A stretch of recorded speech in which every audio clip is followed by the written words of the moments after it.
पड़ोसी रियासत में कोरोना के बढ़ते मामलात के पेश नज़र कर्नाटका में बड़ी सख्ती। आज से रात 10 के बजाय रात 9 बजे से कर्फ्यू नाफिज करने का ऐलान। महाराष्ट्र और केरल से मुत्तसिल अजला में रहेगा वीकेंड कर्फ्यू।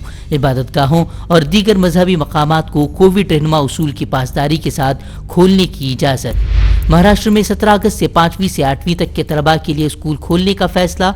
बिहार में आज से अनलॉक 6 नाफिज। 9वीं से ऊपर के स्कूलों के साथ इंट्रेंस इम्तिहानात की तैयारी के लिए कोचिंग सेंटर्स भी खुले। हिंदुस्तान में कोरोना के यौमिया मामलों में आई कमी। गुज़िश्ता 24 घंटों में 40,000 से भी कम केसेस, जबकि 617 मरीजों की मौत। मुंबई में 3 रेलवे स्टेशन समेत अमिताभ बच्चन के बंगले को बम से उड़ाने की मिली धमकी। पुलिस ने सभी मकामात पर बढ़ाई सिक्योरिटी। मामले की तहकीकात में मसरूफ पुलिस।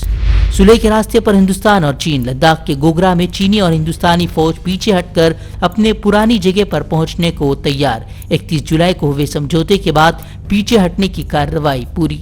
राजस्थान के कई अजला में मूसलाधार बारिश से बिगड़े हालात। कोटा में राहत रसानी के काम में जुटी फौज। एनडीआरएफ और एसडीआरएफ की टीमें भी तैनात। रिहायशी इलाकों में घुटनों तक पानी जमा होने से लोगों को मुश्किलात।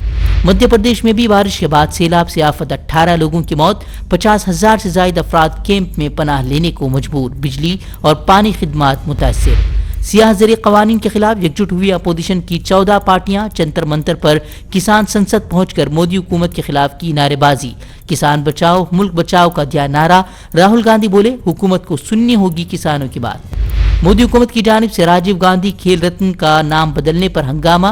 कांग्रेस ने मोदी और अरुण जेटली स्टेडियम का नाम बदलने की दी सलाह। सुरजेवाला बोले खेल रत्न के नाम पर भी सियासत कर रही है मोदी सरकार। 15 अगस्त पर लाल किले की सिक्योरिटी के लिए लगवाए गए बड़े बड़े कंटेनर। सिक्योरिटी के पेश नज़र पहली मरतबा उठाए गए हैं ऐसे कदम। जम्मू कश्मीर के बडगाम में अस्कत पसंदों और फौज के माबैन तसादुम। 1 मिलिटेंट हलाक, 1 गिरफ्तार। AK-47 समेत ग्रेनेड बरामद होने का फौज का दावा। इजरायली ऑयल टैंकर पर हमले का ईरान पर लगा इल्जाम। इजराइल की ईरान को धमकी। इजरायली वजीर दिफा बोले ईरान पर हमले के लिए तैयार। गुज़िश्ता दिनों हुए ऑयल टैंकर हमले में 2 अफराद हुए थे हलाक। हमसे जुड़े रहने के लिए हमारे चैनल फिक्रोखबर टीवी को सब्सक्राइब करें, वीडियो को लाइक और शेयर करें। मज़ीद खबरों के लिए विजिट करें fikrokhabar.com।